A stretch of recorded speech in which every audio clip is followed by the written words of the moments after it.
Hi guys, it is Throwback Thursday, the day that I do a deep dive into my CTMH past and make a fun layout. So today I am using the Gimme Sugar paper pack from Close to My Heart, and this was a paper pack that was probably, I want to say it's 2011, 2012, and I'm going to talk a little bit about the style of that pack and maybe some ways that you can use up some things that you have in your stash. So in my 17 years at Close to My Heart, they have basically had 3 paper packs that really dealt with cooking. So if you love to cook, which would not be me, but I do love to eat, so I do celebrate cooking. There are 3 paper packs that would be something that you might be able to use. One is Eat, Pray, Love. There's this one, which is Gimme Sugar. And the other one I'll think of while I am doing this. Oh, Freshly Baked. So here we go. So first of all, let's look at the sketch. It is day 20. And I have not caught up, and I have given up all inklings that I would possibly catch up. So this is day 20. It was created by Claudia Henderson, and this is the sketch, and I will show you what I have done. So I did a lot of fussy cutting. I like fussy cutting, so I use it. It's a great way to use your paper, and since now I am in great fear of running out of Close to My Heart paper, I don't know how that would ever happen since I have hundreds of packs in my house, but so I'm going to go ahead and pull this off, and I did change. So this was my idea originally. I was going to use this light, which is a very soft polka dot, and I was going to sponge with the nectarine, but then I put this combination together and loved it and decided I would go with that instead. So this paper pack was a 12-sheet paper pack. I do have one paper pack left. You're going to hear some beeping in the kitchen because I'm not for sure. I think maybe someone left something on, or I think actually she's cleaning the oven, and I'm not for sure what she's doing. But they're not here, so I'm not going to worry about it. Okay, so this is, so these paper packs used to be, Close to My Heart used to have paper packs that had 12 sheets in. And there were 10 kind of like small printed paper, and then they had these which were called cut-aparts. And today I'm going to show you some ideas of what I did with the cut-aparts because I am not a pocket scrapbooker, so these were not very usable, and they came on 2 sides. So you've got 2 sheets of this. One was horizontal, one was vertical, but they weren't extremely usable, so I'm going to show you some of the things and suggest some things that you might want to do with your cut-aparts. So the first thing that I did was I gutted my paper, which I usually do, and this page, this is one of the sheets that came in the paper packs, so all of the paper was 2-sided. They started using 2-sided paper probably in 2009, maybe 2008, 2009. People that have been around longer could answer that question for me. But when I came in, it was under Life's Delight, and that paper was not 2-sided. It was colored on one side, but it wasn't printed on one side. But this is printed on both sides. It is the heavier pattern paper, and it did have zip strips. So that's kind of how I dated them. I know there's a lot of people that do the Christie's Beautiful Life, and they put the date of when they bought paper. I'm going to start doing that because I think it's a great idea. So I swapped this out. It's a very light print, and I really like it. I think it looks great. So I'm going to move things around. I feel like I'm blocking my light. Is that a little bit lighter? I'm trying to get more light into this room, but I think I'm going to have to even buy a larger light source. Okay, so I'm going to go ahead and glue this down. So I gutted it at like I've shown you on several times on a video. And when I get it, ooh, that's just like a drunken sailor. This is this paper. It's this side, and then on this side it's this side. So I'm going to go ahead and put that down. It's going to be a 1/2 inch on, well, actually 1/4 inch all the way around. You're going to see the printed paper. Oh, the struggle is real. I don't know if I should even do a video after the day I had day at school. So my day started off, poor little kid comes in, and he looks at me, and I thought, oh no, this is not good. And he proceeds to be sick all over the floor. So then I had to rope off the room, and I had one kid who just urgently wanted to tell me something. It's like, oh, we're not going to step in a mess just to tell me something. So, okay. So this is 1/4 all the way around. And then the next thing that I'm going to do, I'm looking at this, I'm going to put my pictures down.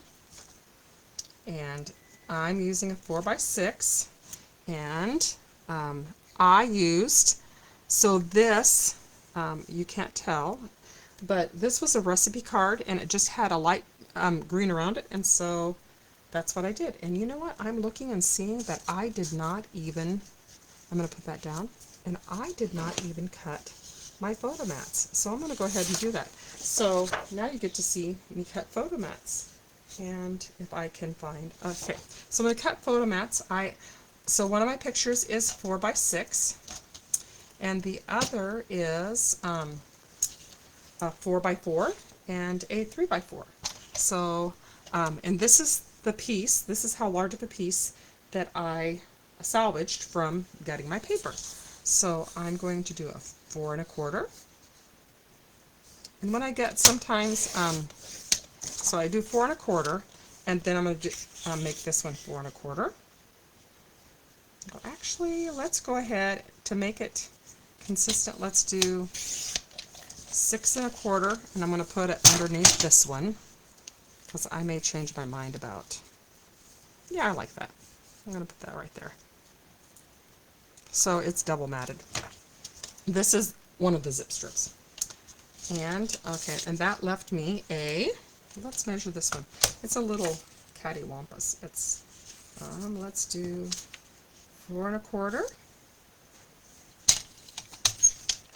by 3 1/4. Now you'll have to excuse my dog. She is a little, how do I put it nicely? She's crazy. Okay, so this is this little picture, and I'm going to put that one right there. Right there. And then I need to cut a 4 1/4 by 4 1/4.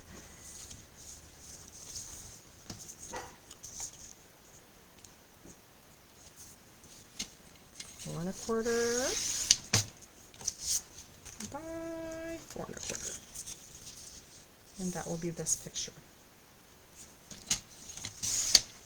The next thing that I did was off screen, I fussy cutted. Well, let me show you the title first. So, I made a title, and you can't see my pictures, but they are adorable. You'll just have to trust me when I say how adorable they are. This one's going to go up a little bit higher on here, and I'll show you my sketch to remind you what it looks like. And this one's going to go here like this.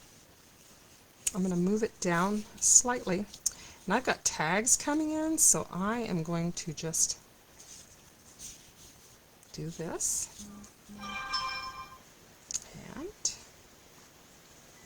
I wonder if that's okay. And so this is this picture. This is my 4x4 picture, and I'm trying to. Okay, you can't see them, but they're actually licking the spoons. So this title is perfect. It says, "Life is short. Lick the spoon." Well, this did not come like that. I'll show you what it looked like when I, so this is, remember I told you the cut apart. I'm going to show you some things that you could do with the cut apart. I probably would have never used it if it looked like that, but it also looks this way. So I took a 4-inch circle, cut it out on the Cricut, placed it down here, and then fussy cut around the circle. And then I am going to very strategically make that my title right there. Isn't that the perfect title? And you can see his little spoon right there. All right. And I am covering up the pictures for the privacy of the people whose children these belong to. Okay, so the next thing that I'm going to do is I cut out these tags. These tags are also a cut apart. You can't see them on this. I don't know if I have a picture of this cut apart. You'll just have to trust me when I say this was also a cut apart. I stuck it this way. And this is also a cut apart. Goes this way. And then, okay, so the next thing that I did was I cut apart, see this cut apart? This is this. I fussy cut all around this, and I'm going to just strategically place it, and then I'm going to put these, and I'm going to pop dot them right up here like this. That's going to go there. Off screen, I will put little dots of Nuvo in, or something that's like that inside of these. And I'm also going to, this one now that, this is going to have to slide down. This is why I don't glue anything down until I'm sure of how it is going to be. And I am going to glue some of this down, and some of it I'm not going to glue down, just because I just don't do well on video, and I have problems with lighting and sound and all that kind of stuff. So I just kind of want to give you the idea of what you can do, and then you can do it. If you don't have these paper packs, that's okay. You can use a lot of these same ideas about cutting the pattern paper into tags so that you can, then it's more usable. And this one is going to go right there. So that one will be there. And if you wanted to, if you have a page protector that's open on the side, you could foam tape these around, and they could be interactive. I am not going to make mine interactive because I am just going to put a little bit of journal. There's not a whole bunch of journaling on here. All I'm going to put is maybe the date of when we did this fun activity. So let's go back to my sketch and make sure that I have included all the elements that I want to include. I have included a cluster down here, and they have a cluster. I don't have room. Well, you know what? I am going to make room. I'll show you how that can go. And there will be still pictures at the still pictures are at the beginning. If you want to see more of the still pictures, you could always visit my Scrapbooking with Joy. Scrapbooking in Your Own Private Idaho. It's a Facebook group, and I do still shots of the sketch. I also include at the end of this, if you go under See More, I will include the measurements that I included in the sketch, and also anything that I did. So anyway, so now I have included this as part of my sketch. So this is this, and then up at the top I have a few more flowers, and these are all fussy cut from either the paper. I want to show you the paper so you'll know if you want to do this, if you happen to have this page. This one goes up at the top, and this one maybe goes here. You can put this one down here, and I will fussy with them a little bit more, and then this one can go here. I might go back through. There are a lot of these little small things. I might fussy cut those and stick those in there and give them a little bit of height. But this is all. And so I basically used 2 sheets of paper and just cut out some fun ideas using the cut aparts. I hope you will like and subscribe to my channel. I am trying to get to 100 subscribers. I will continue to do Throwback Thursday, which will be of my close to my heart collection as I call it. I do have one Gimme Sugar paper pack that I am willing to sell. It will be $11. If you are local, just tell me and I'll drop it off. Local to around Caldwell area. You know who you are. If you're one of my peeps that hang out with me and scrap with me, just let me know that you're interested in this paper pack. If you are not local and you're willing to pay the shipping, I have a lot of retired, close to my heart paper packs, and I will be listing. I've listed quite a few on that same Facebook group, Scrapping in My Own Private Idaho, Joy Ani, Scrapping in My Own Private Idaho. And if you're interested, just let me know. But these are definitely ideas. You might have some of these cut aparts and you think you might just want to toss them. But there's all kinds of fun things you could do. Another fun thing that you could do, I wanted to tell you about this one. This one says recipe. I almost cut this out and had that be my tag for recipe. The reason I didn't was because Life is Short was circular, and so I decided, since that was circular, I decided to go ahead and kind of stay with that circular theme. So I think I've yammered on enough, so I will go ahead and finish this layout, glue it down, and the still pictures will be on my Facebook group. If you have any questions, be sure to drop a line, give me a comment, and we will be talking to you later. And see you then. Thanks. Bye.